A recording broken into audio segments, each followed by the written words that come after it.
Dosimies šodien kopā ar kolēģi pasnieku gaitās. Sāksim ar šķirošanu, vēstuļu šķirošanu un tad jau arī ar to piegādi.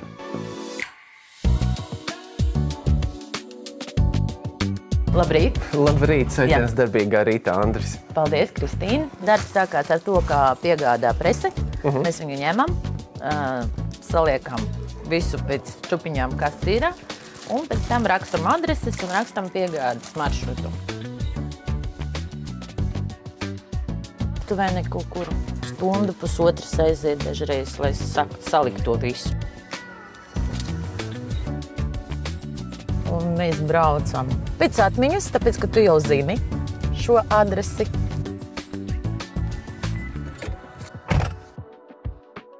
Un 52 tā tad ir šeit.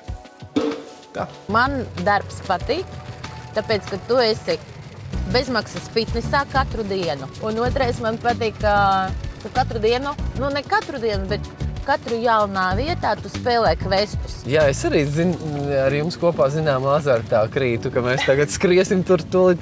Jūs atverat durvis, es iemetu vai otrādi. Paldies jums, Kristīna. Tas tiešām bija interesanti un darbīgi ar jums kopā strādāt. Paldies. Mēs šodien kopā ļoti labi pastrādājam, tā kā paldies un prieks bija iepazīties.